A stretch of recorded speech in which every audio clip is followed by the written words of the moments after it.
Ngapunten Bapak Dalang, monggo.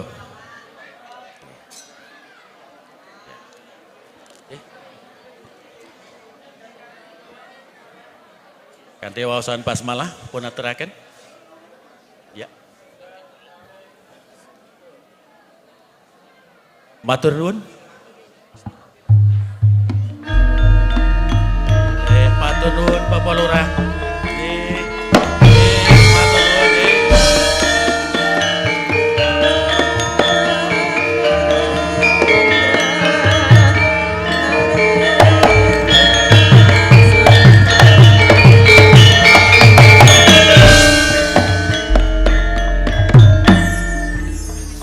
Wonten asalipun para bingkah ingkang kinurmatan mekaten adicara.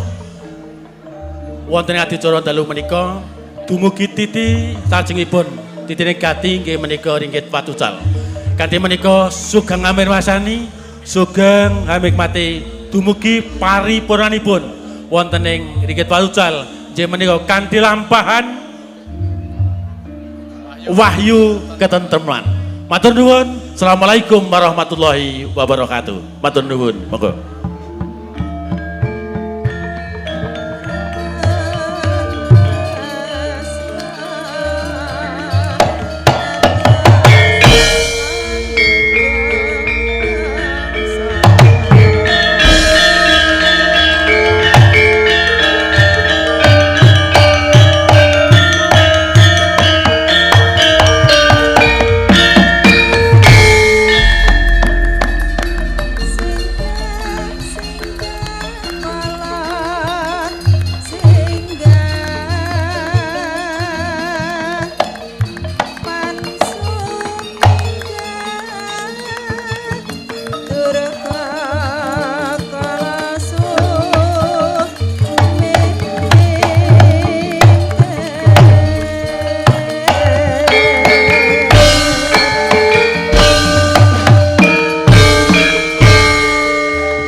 Wen sembah niring ulun kapurba risang amura pengrat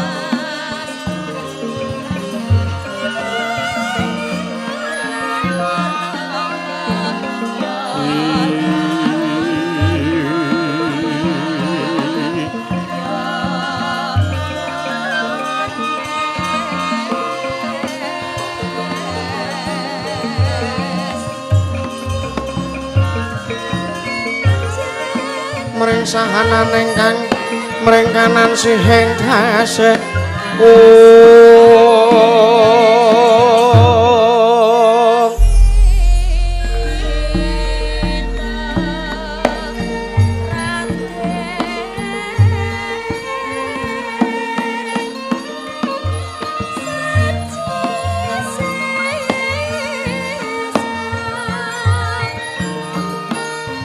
mawe pokok kang sawakong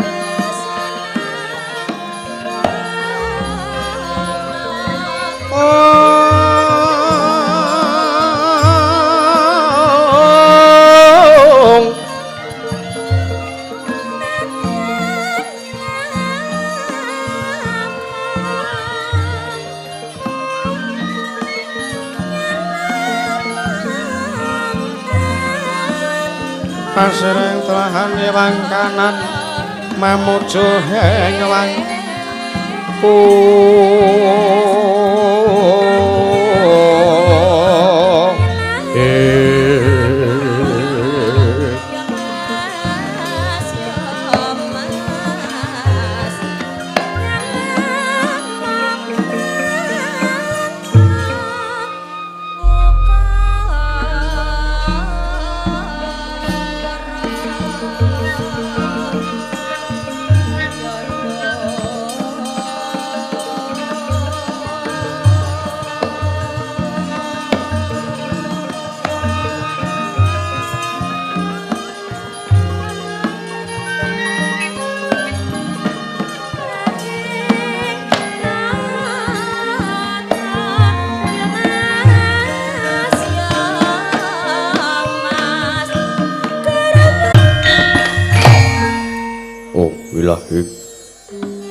Ilahi awik namastu Purana Sidhem awik namastu silat mring jewang jagat karana sirang tandha kawisisaning bisana sono sinawung langening kula pesta mangsel stanu labaik dodo jinantur tutur kadula tulat wirarabdeng paradya winur sita upama praming niskara karanta dya dumiying jaman Pawa mangga tekap masananing gobitotan urungging pralambang matumpa-tumpa marma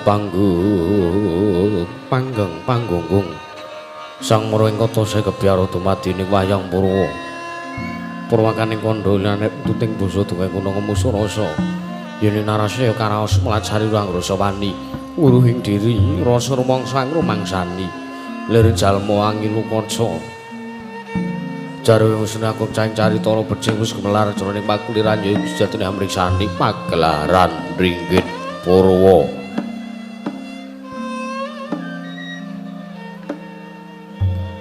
purwakaning kandha linarik runtuting basa duweng kuna ngemusu rasa yen linarasaya karaos mulat sarira angrasa wani wuruhing diri rasa rumangsa ngrumangsani lir jalma angin lukaca jarwe husnaku ceng pakeliran polo pendem polo simpar polo kemandung tanem tuwa sedaya tinanduran aning madyaning praja buron wana miyang buron toya dadi pranan tanpa wicalan padang trawangan sinari sang Hyang Renawi ingkang ngarsa merbawani jagat mungguing jagat wetantuk mungup-mungup mungguing kalung ukir abang perngangah lamun kaik syayah jilat-jilat bumi saya dangu sumurup sang Hyang Arka kautus semoblanganan kirana kabang esmu jenar kaprepawan sinari sang Hyang Basanta amangku gunung sartanipun tanem tuwa ingkang ijo ruyu-ruyu amangku ingkang biru maya-maya pucuk ing gunung Inumelan Gendanu kasiluring Prabancana lenggut nganti kaya gunung Makutha Mega Tanah tawis dangu soleh kawula dasih dene rasa ngupi buka karep tegal sawahe. Hanglur silur tatana bidoti sinambi sendonan sesindenan mikul garul kune anggiring raja kayane samane ana pirembagan Samarawangi. Sang Hyang Arkasa dangu saya inggil wis katon sinaring jagat wis melok durenge kiblat papat lor kidul wetan kulon. Sinaring jagat kang samya Biyada rebote jara bentuk kuwung. Panandhiri datan wonten ing Ramadan kekuwung ing praja ing Astina, ya ing Astinapura, ya ing Liman Benawi, ya ing Uru Janggala. Nun inggih kari 100 rantuk kali 1000 jangkep tinegara krana negara ing Astina dumadi saking pulo-pulo bebanjaran. Sinasapan kaya Benawi trampi ombak samudra binang-langut kang tanpa pagut. Pegateng maninggal kamantuk uluting Cakrawala, wane-wane cokring pewisik. Sakmane kineping jurang corong kinepung guwa sirung, kinaryu susuing peksi lawet lan sarang burung. Wonten ugi pasisir antarsasana jembar kebekaning pasir kemelaring garis pinggir. Tanentus tanduran Kabi Pandya Betari Sri Anggilar Pasiban Yayah Rukmisari kang pinangkup Pertiwi. Pategalan Gopala Wijaya kang ngrembui kudhongane ambyek wae ngantuk kaya manglu-manglu wit-witane. Polo kemendem polo kesimpar polo kemantung sadotan kuci cinawi tukulan kang mawek sarasaning diri. Mingon ngen raja kaya itik yen sansaya ngrembaka lamun mangaglaring mangunan. Lamun wanci sarap surya samya mulih marang kandange dhewe-dhewe. Datanana carane kandhang anggo Nancing Palang lebet tebe saking Titak Durjana Cudi. Samya sak hiyep sak negara kang gedhe bore pandang jagate dhuwur kuwuse tur padukun carane. Tur negara kang gedhe bore pandang jagate dhuwur kuwuse tur padukun carane. Turta kasusu ring manca praja lah sinten wau ingkang astu pusarane ngadil bangsa negari Astina menangi roden ucap dosa namane Sang Nata dosarane 10 nama semestan juru Sang Nata Prabu Duryudana ya Sang Prabu Astimurti ya Sang Prabu Jakabitana ya Sang Prabu Jayapitana ya Sang Prabu Kurupati ya Sang Kendari Suta Narendra Kakabi Duksa Godheng Moksi Mbarsaja turta kasungan kaseteli luwih amangku sang ya para kawula sak negari Astina ananging mangkin adyanto ketingal agung katingal ageng kawontenan negari Astina nanging dereng ageng ketingal ayom nanging dereng ayem ketingal tentrem nanging dereng jenjem awit nalindranipun taksih anggunggung diri anggadhahi watak drengki srai panasten sangya para kawula boten den gatosaken samya tumindak sak polahe sak senenge atine dhewe-dhewe. Binayang bayang sangjaning para apsara apsari kawis ngamuk pandir sagung kang samya semewa yayah roping samudra ing dedharatan datan kantun biswanipun sangya anungan tungguling praja negari Astina miwah sangjaning para kadang sesepuh pinusupuh sartane pujangga negari Astina ananging menika tawaran ingkang ketingal sowan ananging pepati negari Astina satring prasa jenar Risangil Konopati Hari Sengguri Harya Suman Raden Trigantalpati. Sang Madari Suman mengkerakan milkahipun Pandita Lantip wasis-wasis kita ngaji pertapan ing Suka Lima nggih peparap Sang Topo Begawan Durna ya Sang Resi Kumbayana ya Baratwaja Putra kocaping mangke katingal meger-meger ananging menika wernanipun Senopati Negari Astina Nalendra Ngawangga kadang nata saking Sang Prabu Duryudana ananging Sang Narapati Karna Basisena ya Sang Suryatmaja ya Sang Suryaputa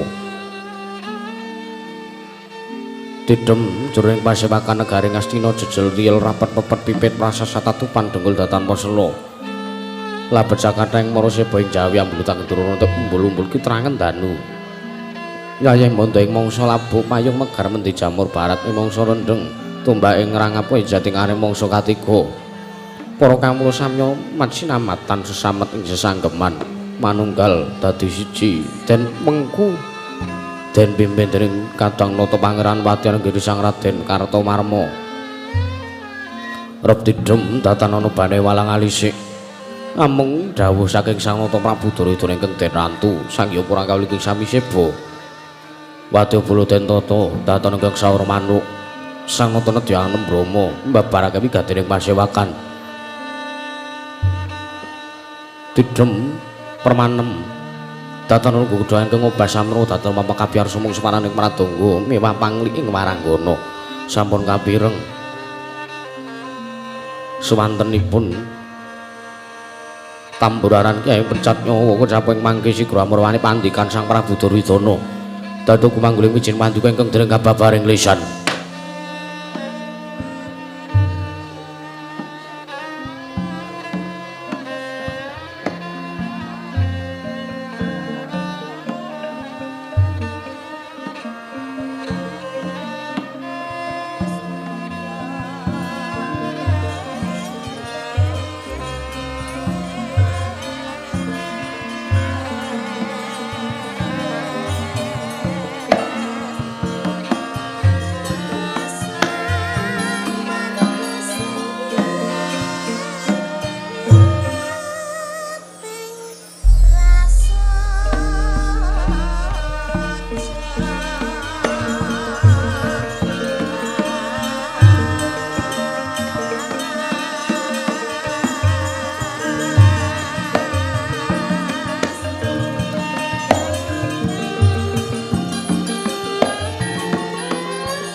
ramnan ingkang sasongko kumanyar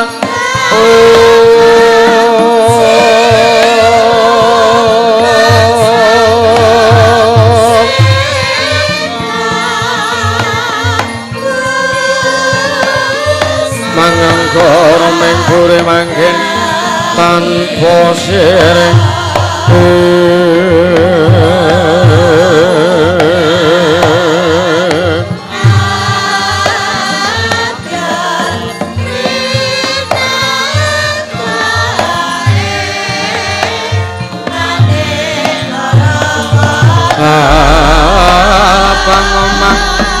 emas-emas murabeng langit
Sritenan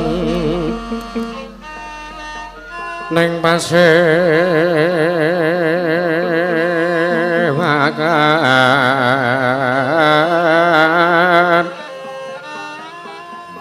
busana maneka warna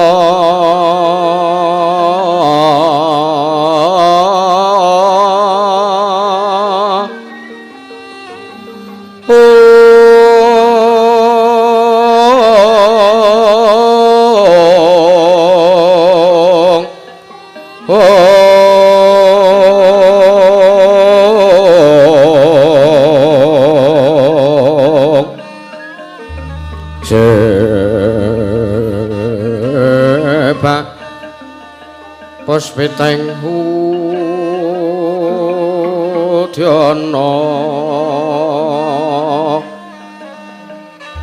miang pancrah sarwa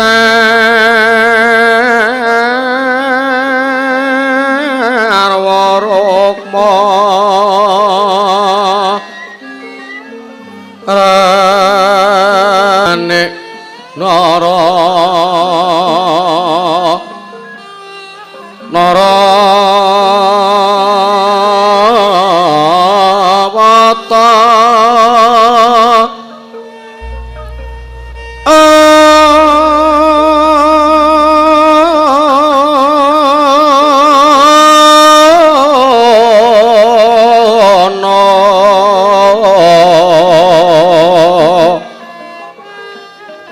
Obro prabanya kang sumirat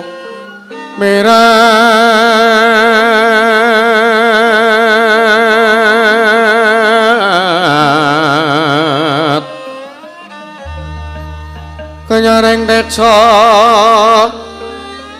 laliwaran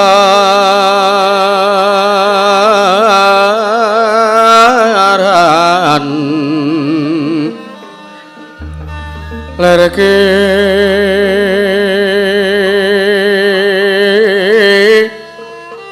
alace sereng radit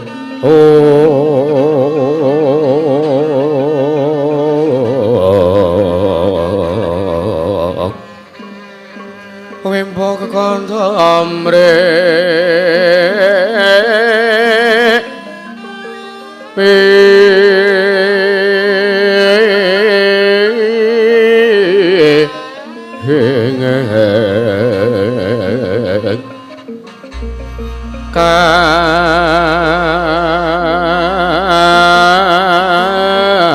Katiopeng maruta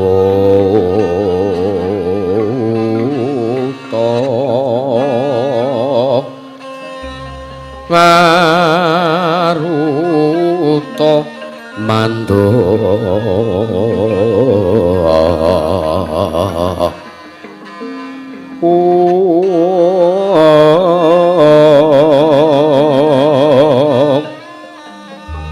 separan mangambar kungas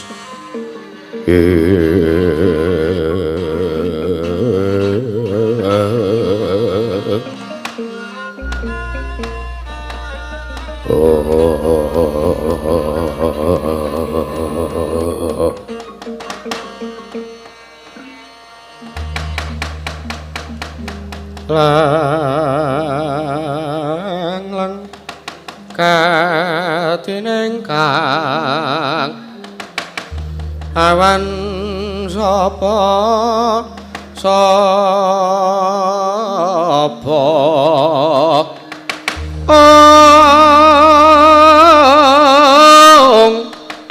nekeng astina samantara tekal kuru narya Iwa Kresna laku sireng prasurama miangkan wacanaka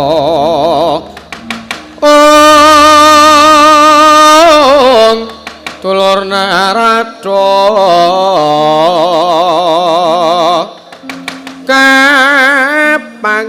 tegalwi lore melu karya sang bupati sang bupati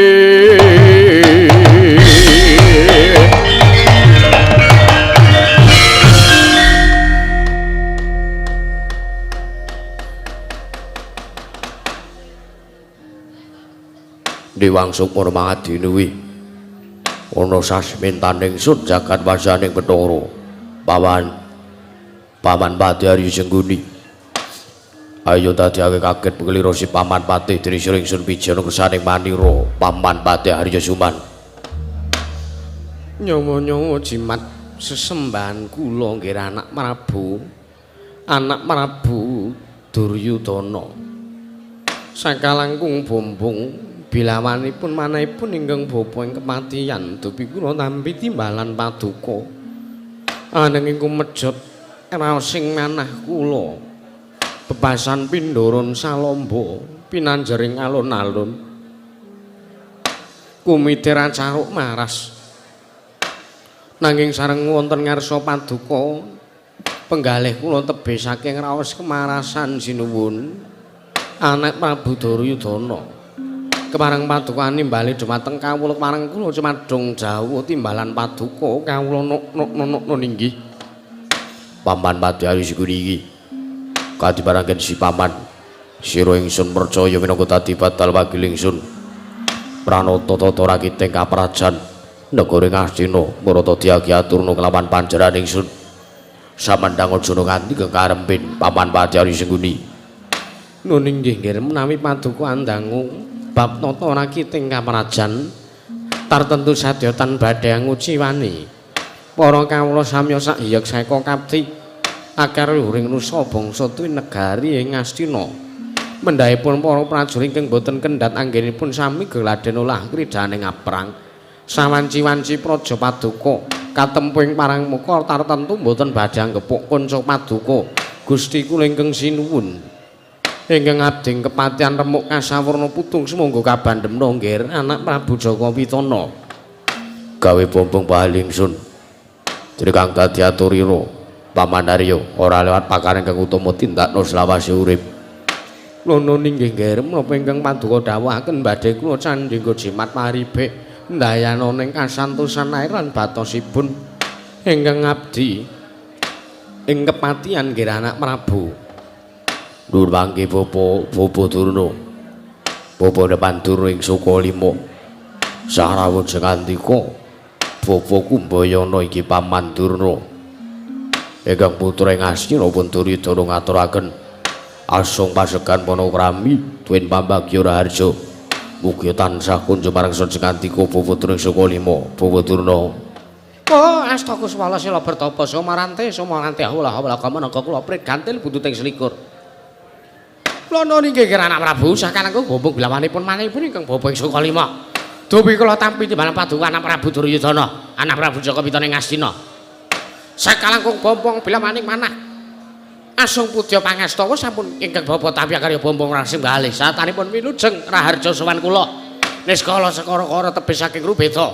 Cinaketing kayiwanan lan widada. Kepareng kula ngaturaken salam taklimipun ingkang bapa mugi tansah kunjuk marang sajengandika anak Prabu Duryudana tampi karya bombong raosing Bapa Durna ing Sukalima wonten madyaning Ratu Layapraja negari Ngastina menika Bapa kula nggih kula nggih sampun boten kang kaya kepiswanipun ingkang Bapa ing Sukalima wonten kersanipun anak Prabu Duryudana apa diri Kakang Prabu karo pasusune kamunggu sarawuh Kakang Prabu ingkang rayipun Duryudana ngaturaken asung pasukan panakrami tuwin sembah mugi tansah kunjuk marang sajengandika Kakang Prabu karo Basusena jagat pangestu karo wayah penara jagat kula ninggih Yayi Prabu Jaka Pitana sakalengkung bombong bilawanipun manihipun ingkang raga ing awangga dupi kula tampi timbalan paduka asung pasegan panakrami sampun kula tampi karya bombong raos sing menggalih boten langkung ingkang raga namung ngaturaken salam taklim kula mugi tansah kunjuk marang sajengandika Yayi Prabu Duryudana Lono nggih kula tampi akarya bombong raos sing bali. Mboten langkung Kasukecan ingkang langkung prayogi lenggah ngandika Kakang Prabu Karna Basisena ing ngawangga. Kawula nggih Yayi. Sampun boten reng prayogi wiswanipun ingkang roke ngawangga. Dupi kula tampi timbalan paduka Yayi Prabu. Joko Pitana Yayi Prabu. Apa dene sira Dimas Kartomarma kadangipun Guru Kakang. Sasuwani padha ora arja sak praptamu Kartomarma. Tansah pinanggih kawidadaning sambikala tebih saking rubeda sowan kula sinuwun. Kemareng padukan dangu dumateng pisawanipun ingkang rayipun Kartomarma. Koko Prabu Duryudana pengayoman kula ing Madyapada prapting delahan. Dinten samenika wilujeng pisawan kula kemareng kula ngaturaken sembah bekti kula kunjuk Koko Prabu Duryudana. Yo. Siadi ngaturke bekti kalawan pun Kakang. Ora lan pangestunipun Kakang wae. Tampanana Dimas Kartomarma. Baunun. Pangestu paduka badhe kula candhingga jimat mugi andayanana dhumateng kasantosanipun ingkang rayipun Kartomarma.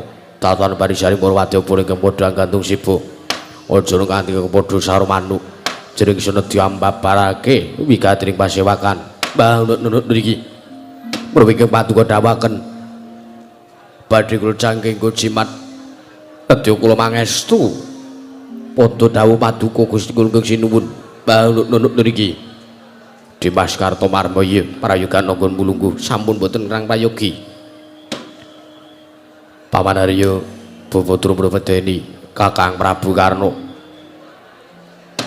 Sewu-sewu kapatanipun ingkang putra awit kula wantun ngawontenaken pasewakan ingkang beneh pamanatan ingkang sakmestinipun.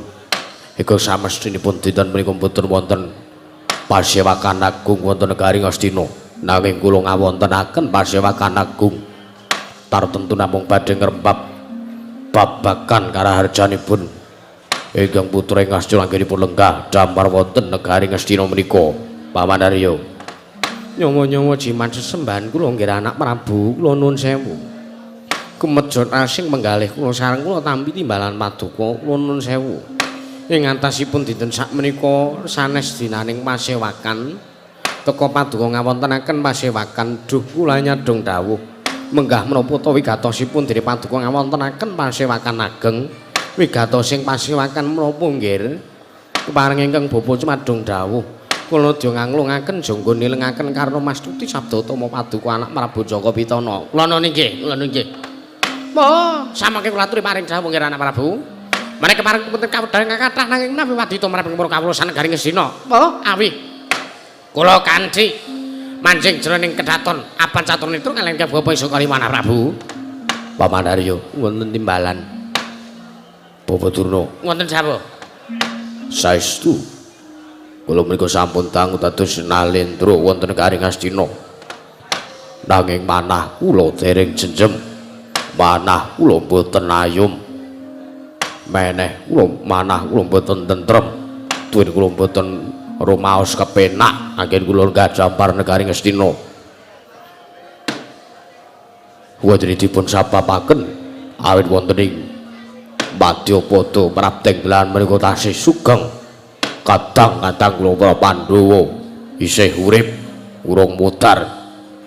Mila kula mboten rumaos jejem, kula rumaos ajrih, kula mboten rumaos tentrem. Anggen kula ngadampar wonten negari Ngastina. Mila saking mriku Paman Haryo Bapa Durna Mrepedeni Kakang Prabu Karna wontenipun anggen kula ngawontenaken pasewakan tartemtu kula namung badhe ngrebak babagan kados pundi sarananipun anggenipun badhe damel srana ringkihipun para Pandhawa dimen Pandhawa dang modar ndang cemplungake ning neraka jahanam.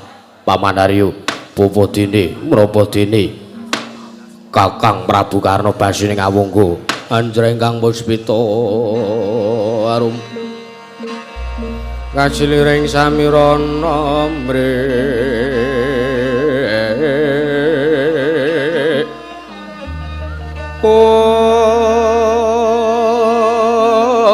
ong sekar gadung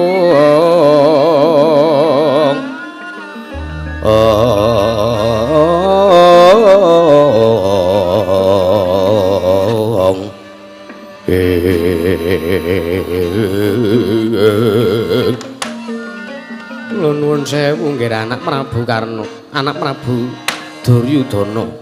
Kumejot ana sing manah kula. Ing atasipun kula nuwun sewu, amit sewu. Pendak-pendak paduka ngawontenaken masewakan kok ingkang dirembuk mung babakan patine Pandhawa. Paman Arya, Wonten dawuh. napa sampean remen, napa sampean seneng nek kadang kula Pandhawa isih urip ning Madyapada? Inggih. Kula mboten rumaos remen, nanging kula nuwun sewu. Nyatanipun kula lan panjenengan inggih para sata kula menika sampun wungsal wangsul. Pendak-pendak gawe karti sampeka gawe niki Pandhawa, Pandhawa malah saya digdaya. Pandhawa malah saya kuncara. Pandhawa malah saya agung dayanipun. Kula nuwun sewu.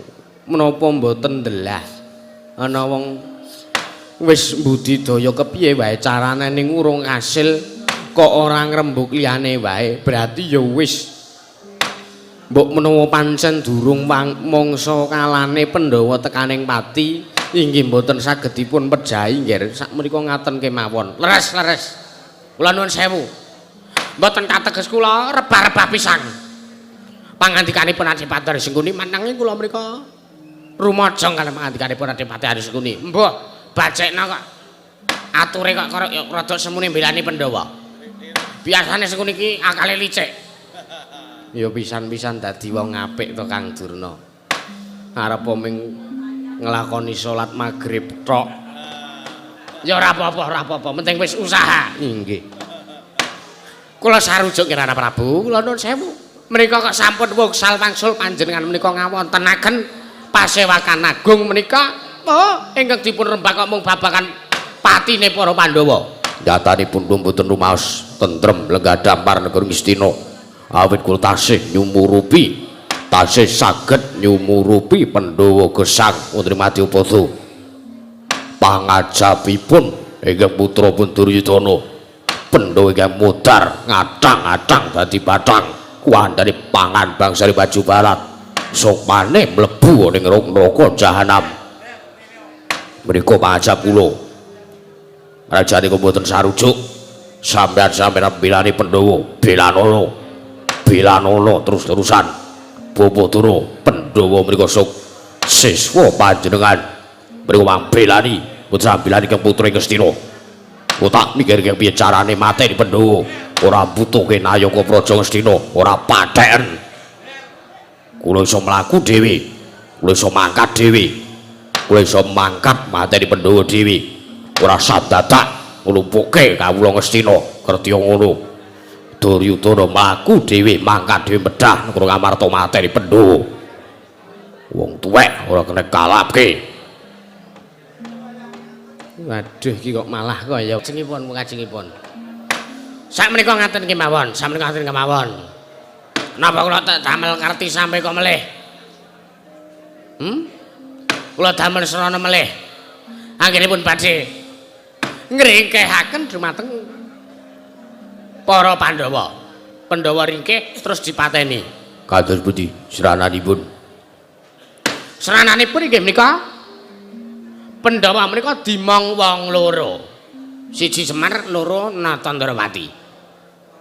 Loro-loro ning atunggal menika tansah ngayomi dumateng para Pandhawa. Pandhawa menika dayanipun setunggal. Semar, loro Kresna, telu Werkudara. Lah nek saged mateni wong telu niki, Pandhawa mboten gadah kegiatan. Mekaten. Nggih. Menapa pacap kula menawi badhe damel sena ringkih. Nggih. Menawi dipun nalar kanthi nalar ingkang ganep. Sing gampang dipateni dhisik dhewe. Kekuatane Pandhawa. Iki. Ora liya kuwi Semar Badranaya. Kula nuwun sewu, Semar iki dayane sepira, Hara? Semar iki mung wong sekeng. Semar iki mung wong melarat, Semar iki wong ora duwe. Kenek dibondo, dilebokke pakunjaran. Terus dibeleh.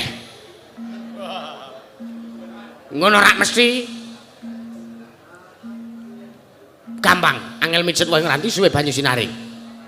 Niku pripun? Nek niku pamanggih kula. Kaya wis tau omong ngono sampean. Durung kaya. Agi pisan iki. Usul rembug rembug karo anak Prabu Duryudana. Pripun anak Prabu? Menawi Semar dipun pateni Pandhawa tesih gadhahi daya sanesipun. Sinten? Nata Ndrawati karo anak-anake Semar. Oh, menika nggih dipateni. Napa anake Semar sing dhisik dhewe dipateni? Nala Gareng Petruk Bagong dipateni luwih dhisik. Mekaten iki sae. Napa ngaten mawon? Nggih. Katurik samangke kados pundi serananipun? Oh, seranane gampang. Seranane gampang. Caranipun ampun dipateni bareng kabeh. Kudu dipateni secara pelan-pelan. Anake Semar ku mara-mara entek kabeh, ludes keles. Nggih. Umpamane dhisik dhewe sing dipateni Bagong. Nggih. Bagong mati, Petruk sedih. Sedih menika mbange wong lara. Lara menika mbange wong mati. Nggih. Petruk mati, Gareng sedih, Gareng lara, Gareng mati. Semar sedih, Semar lara, Semar mati. Mergo nyumurupi anake entek kabeh. Nggih. Lah, tak tentu samangke niku pun gampang ajeng materi Pandhawa niku pun gampang. Wong siji Srawung keng nomor setunggal.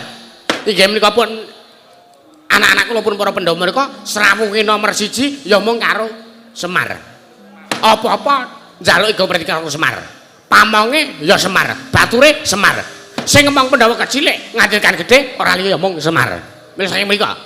Pandhawa nek kelangan Semar kaya kelangan bapak mbokne dhewe. Mekaten. Nggih. Lajeng babakan Nata Ndrawati kados pundi? Oh nek niku radi sulit. Nek niku radi susah, niku radi angel, radi abot. Awit Nata Ndrawati menika mboten saged dipun julung tungkul. Nata Ndrawati menika saged mangertosi sakderenge minarah. Dheweke arep kaya ngapa lakone Nata Ndrawati pirsa. Mekaten. Iya. Nek baken menawi Pandhawa kelangan Nata Ndrawati menika mboten patiya ngaruh, mboten patiya napa niku jenenge migunani tumraping para Pandhawa. Ingkang baken Semar sak anak-anake dipateni. Lajeng kados pundi serananipun? Mengkene wiyen. Mari dipun kembangaken kula nedya. Manekung puja-puji kula nedya lampah semedi maladi ening. Mikatosipun Nimbali dumateng anak kula pun Werkudara. badhe wonten rembag menapa? Pun mangpirsani mawon Garang Prabu. Sikra bala kaing tumingal marangga sampun samya ngedali lera tadit wilateng kota danyi manggung mangun sang niti benjang sangat jiladenya ngedali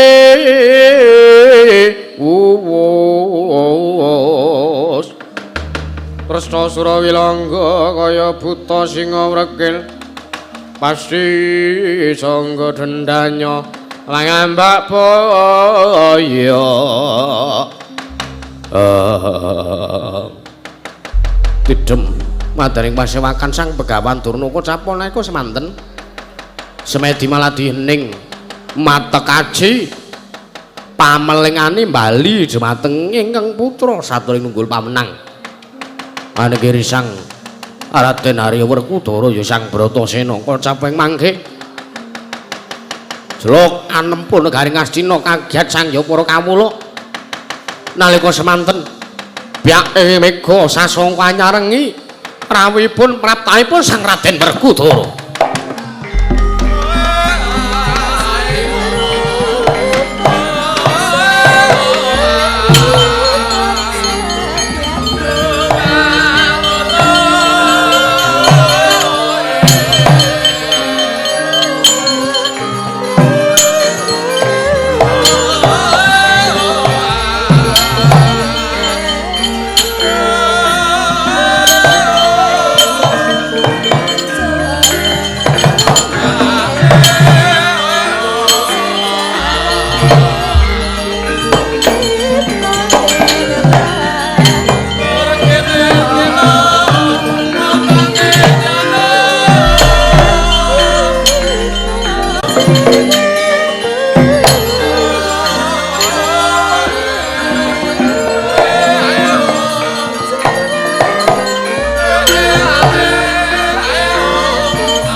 mendak alon tata trapsilanira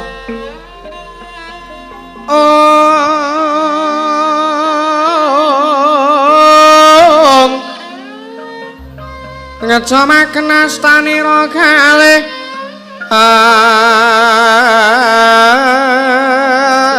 astanira kalih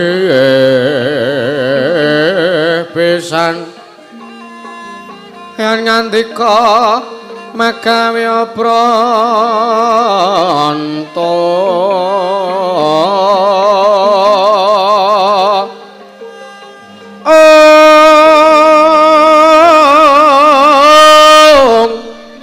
yen ngandika magawe pranto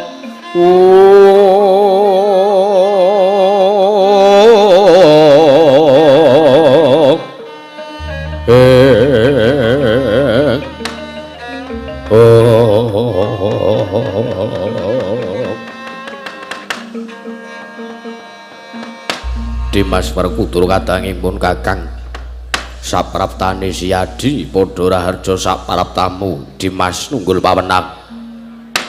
Wah.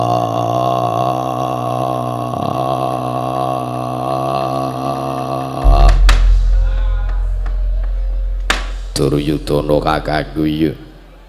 Slamet tekaku ning negara Ngastina. Ya mung atur basaku kae Tampanono. Duryudana kakangku. Ya Dimas Werkudara. Siyadi atur sembah lawan pun Kakang Mestipun Kakang Tampanono. Tak gegem dadiake jimat kaya ana daya aji pameling sing nimbali karo Werkudara. Tak titik tumuju ning negara Ngastina. Werkudara, Durna bapakku apa? kuwi saka aku ya, Ngger. Kowe sing nimbali karo aku. Bener. Aku nimbali karo kowe lumantar aji pameling. Durna bapakku ya. Sembahku Tampanen. Tak tampa. Pangestune bapakmu Tampanen ya Werkudara, ya nang jali Cah Bagus. Tak gegem dadiake jimat. Ono apa? Sekawit aku didhawuhi karo anak Prabu Duryudana. Supayane aku nimbali karo kowe, supayane kowe sowan ana ning negara Ngastina. Duryudana kakangku mbutuhke karep aku. Nanging uga lumantar atur saka Durna bapakmu ya, Ger. Saka bapakmu ing Sukalima iki. Ngono? Apa ya ngono?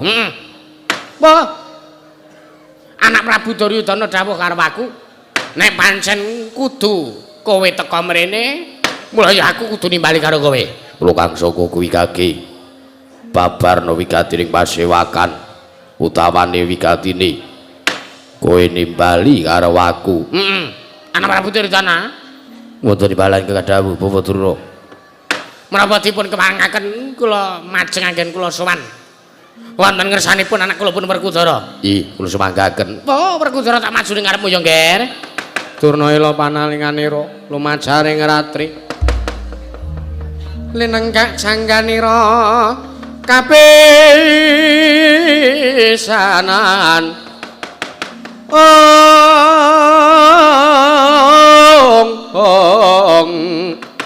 Aning perang Bratayuda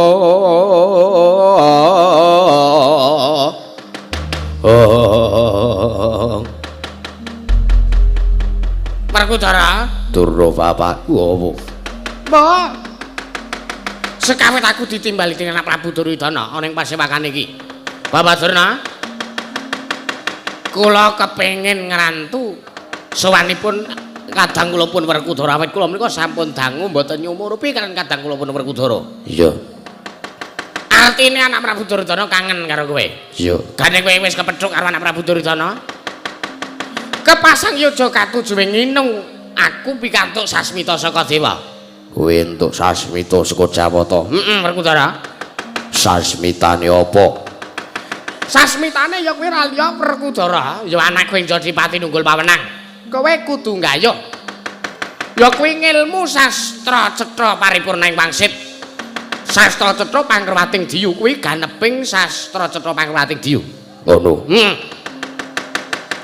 Jawata dawuh karo aku yen to aku kudu gayuh kuwi. Dawuh karo aku. Lumantar bapakmu banjur sing kudu budidaya ya kuwi Werkudara dhewe. Ngono. Nang iki ngene, mesti nek wong arep gayuh. Suwijine kegayuhan iki mesti ana syarate. Syarate banjur apa? Werkudara. Apa? Aku dhewe urung weruh.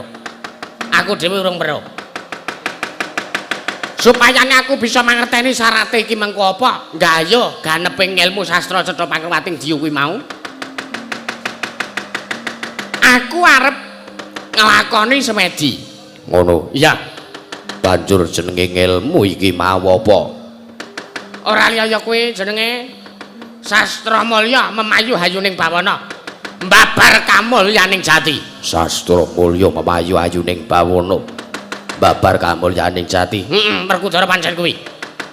Syarate Urung weruh. Mula kan saka kuwi aku tak tapa. Aku tak semedi ora ketamung tulung kedheping meninggal. Mbok menawa kowe tok sasmitaning dewa munggo kepiye mengko lagune nggonmu arep gayuh wujuding sastra. Sastra apa ki mau? Sastra Candraka. Candraka dengelmu. Sastra Mulya Memayu Hayuning Bawana. Sastra Mulya Memayu Hayuning Bawana. Babar kamulyaning jati. Werkudara, Dura bapakku apa? aku tak semedi. Ya, tasuk anggaki. Muga-muga pancen entuk sasmita saka kersaning para dewa. Durna bapakku. Werkudara. Tan samar pamoring sukma sinukmaya. Sing Kakang. Sinukmaya winahya ing asepi. Mesti wis. Sinempen telenging kalbu pambukaning warana. Iki kiam iki. Warana talen saking layaping aluyup. Pindha pesating sumpena sumusuping arasa jati.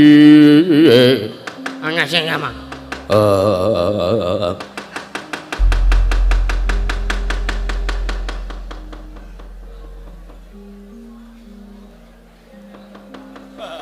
Apa? Werkudara, Piye? aku wis entuk wangsit saka dewa. Kowe wis oleh sasmita. Jebul iki syarate abot nek dilakoni karo Werkudara. Ning ya piye meneh Werkudara, nek kowe pancen iki kewajiban kon munggayuh ilmu iki, gelem ora gelem kowe kudu nglakoni. Apa sing kudu tak lakoni? Apa aku kudu tapa pendem? Apa aku kudu nyemplung samudra? Apa aku kudu munggah gunung? Ora kuwi. Wah, luwih abot saka kuwi Werkudara. Abote sepira tak lakonani? Diagi paringa dawuh. Syarate kowe kepengin gayuh wujuding sastra. Sastra dahana. Sastra Mulya. Memayu Hayuning Bawana mbabar kamulyaning. Wis kuwi kowe kudu mateni wong sebab iki ngono mbutuhake sesaji korban Werkudara. Aku kudu mateni wong. Kudu ana saji korban sing lumati. Wah, maturo wong ngendi sing kudu tak pateni jenenge sapa? Pancen wong kuwi dadi gelah-gelahing bumi, leledeking jagat. Werkudara saguh mateni kangge paringa dawuh. Werkudara, Piye? sing kudu dipateni ora wong endi-endi. Banjur wong ngendi? Sing kudu mbok pateni kuwi ya mung tangga teparomu dhewe. Aku kudu mateni karo tanggaku. Sing diutangan. Wah, tenan ora? Ora. Sing kudu mbok pateni iki ya tangga teparomu dhewe, ya mitra rowang lan kawruhmu dhewe. Pokoke wong iki cedhak karo kowe. Wong iki tepung karo kowe, wong kecilik. Wong sing kudu mbok pateni iki ngemong karo kowe. Sapa? Paringa dawuh, sapa sing kudu tak pateni? Werkudara, Piye? aku ora kaget. Ora. Dewa paring dawuh karo aku, Yen to sing kudu mbok pateni ora liya ya kuwi baturmu, ya adimu, Panakawan Semar sak anak-anake Werkudara.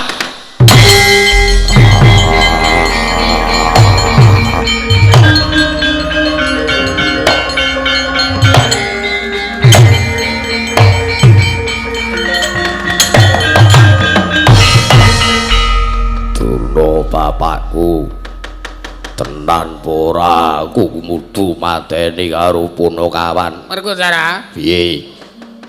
iki dawuhing dewa. Apa iki dawuhing dewa? Iki sing ngomong ora bapakmu. Sing ngomong mau dewa sing paring wangsit, paring sasmita karo aku. Yen to sing mateni sing dipateni kudu Semar sak anak-anake. Ning ngerti aja Werkudara. Semar sak anak-anake le mateni kuwi ora entuk, ora kena langsung pisan kabeh papat dipateni, ora kena. Kudu mbaka siji, apa arep Semar sik, apa arep Gareng sik, apa arep Petruk sik, apa arep Bagong dhisik. Ning aku ora iso abot yen kok nglakoni kuwi. Werkudara, Piye? ngelmu iki mau wajib lho. Tumrap Werkudara. Ngelmu sastra dhyana. Sastra mulya, ngelmu sastra mulya memayu ayu ning bawana iki mau. Kudu mbok gayuh Werkudara. Kudu tak gayo nanging syarate abot aku ora iso nglakoni. Wong aku ora iso gayo. Werkudara, Piye? nek kowe ora gayuh apa kelakon urip arep sungsang bawana? Lire piye? Apa kelakon urip arep ora genep, apa kelakon arep selawase urip edan? Mergo pancen iki mau ilmu sing paling abot tenan. Mula syarate ya kudu abot, mula syarate ya abot lan kudu sago nglakoni. Kamangka sastra mulya mawon yani bawu bapak iki mau kudu digayuh dening Werkudara. Mergo kowe wis gayuh wujuding sastra cetha pangruwating diyu. Jangkepe ora liya ya kuwi sastra mulya memayu hayuning bawana Werkudara.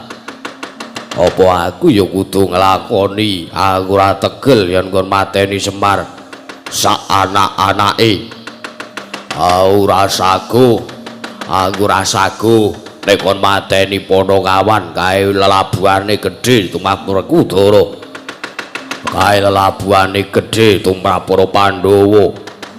Ora member yen to aku mateni karo Panakawan. Werkudara, Piye? kowe ora sayang apa piye karo bapakmu? Kowe ora sayang apa piye karo bapakmu? Kowe ora mesake karo aku? Mesake lire piye? Lho. Ngene Werkudara. Sing ngudhukke ilmu sastra cetha utawa sastra mulya memayu ayu ning bawana kuwi mau ora liya mengko ya mung aku. Lah nek kowe ora gelem gayuh mengko sing dituting supaya ning ngudhukke kelawan kowe matedhake karo kowe kuwi aku. Dosa apa ngarta sandang? Walat apa sing tak tampa saka ngersane para Jawata yen tak aku wani balak jawing para dewa. Ning abot aku nglakoni. Wis, Mbah. Gelem ora gelem iso ora iso kudu gelem. Ora iso ora. Mergo pancen kuwi dawuhing Dewa Werkudara wajib kinen gayuh wujuding sastra. Sastra apa? Sastra mulya memayu. Hayu Magelang, hayu ning bawana. Hayu ning bawana. Kuwi nek miturut pemanggihku ngene wae. Sing tau pateni dhisik dhewe Petruk, mergo Petruk kuwi sing anake Semar sing duwe daya kemanten kuwi mung Petruk, sing duwe kadigdayan kuwi mung Petruk. Sabanjure mengko nyusul arep Semar apa arep Gareng apa arep Bagong. Nek saranku lho Werkudara. Sing tepatene dhisik dhewe Petruk, bar kuwi Semar. Mergo apa? Sing paling duwe daya Petruk, ya kuwi karo Semar. Sing diwehi daya kuwi Petruk karo Semar. Bar kuwi sing pateni Semar, sing menehi daya kemanten karo Petruk. Bar Semar mengko karepmu arep Gareng apa Bagong? Kuwi kudu ta pateni. Kuwi kudu ta pateni Werkudara pancen arep gayuh wujuding ngilmu sastra Candhaka Kemah Werkudara.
sing sang katri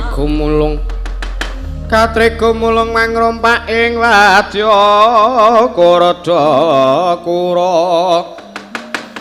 kura rek kiri-kiri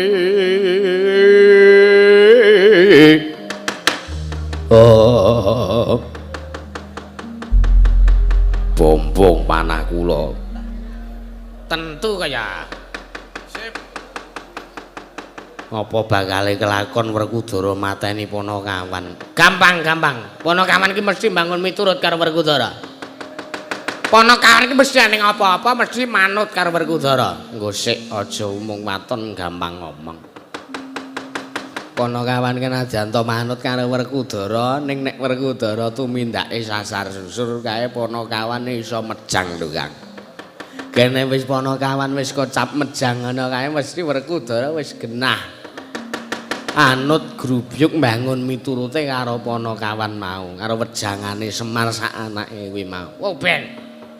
Wis ben. Werkudara ben mikir. Ning sampun kuwatos kira anak Prabu, kula mengki badhe meyakinkan kalian Werkudara. Meyak piyambakipun tesih tidak kula ingkang sagah ndamel sarana menapa kemawon mengki wonten ingkang kula lampahi. Kula tibake karo Werkudara. Nggih, Putra matur sembah nuwun. Awit pangrika daya paduka anggenipun badhe mejahi dhumateng pun para Pandhawa. Nggih, mboten dados menapa dawuh sami-sami nggih. Nyai Prabu, Kakang Prabu karo Kadiparan. Kula nuwun sewu. Pendak-pendak nganake pasewakan agung sing dirembuk bapatine Pandhawa kepiye carane arep gawe ringkih. Kula menika kok rumaos kula lenggah gedangkrang dados senopati. Kalenggahan senopati dumateng ingkang Raka ing Awangga menika kok kula mboten rumaos mboten dipun gatosaken. Lha dipun kados pundi? Jeripun kula menika jejaripun senopati. Senopati menika ingkang ngamayungi lan ingkang mbetengi praja negari Ngastina. Utamanipun Paduka Yayi Prabu Duryudana minangka nalendra wonten negari Ngastina. Kula nuwun sewu. Lah ana panjenengan kepengin nyumurupi kadang panjenengan pun para Pandhawa enggal tekaning pati kok kula ora tau dijawil. Kula ora tau didhawuhi mboten wonten ginanipun kula menika jejer senopati ceryatanipun senopati menika menawi nedya mbedah negara menika kedah ampyak awur-awur lah kok ming percaya karo omongan wong tuwa sing omongane kaya bayi ngoten iki kula nuwun sewu panjenengan kok luwih percaya karo pendhita tinimbang kalian senopati kula nuwun sewu pendhita menika dayanipun namung lewat kebatinan nanging menawi kula ugi saged tata lahir saged ugi tata batin kula sagah ampyak awur-awur kalian para Pandhawa nanging menika sampun kasep ibaratipun kula sampun gelo kula sampun rumasku jiwa penggalih kula merga pendak-pendak pasewakan Ngastina ngrembug bapatine Pandhawa kepiye carane arep gawe ringkih nata Ngawangga kok ora tau dijawil senopati Ngastina ora tau dijawil nek ngono kula pesthekaken jengandika sampun boten betahaken kalian kula Badhe kados pundi? Liyana kula badhe kondur wangsul wonten negari Ngawangga kira anak Prabu.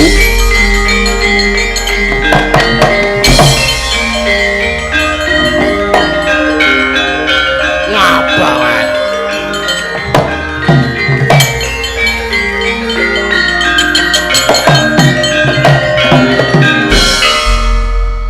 Kados pundi kawontenanipun mekaten?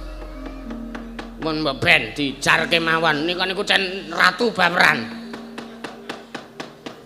Ratu ora ngerti rampan papan ngoten nika.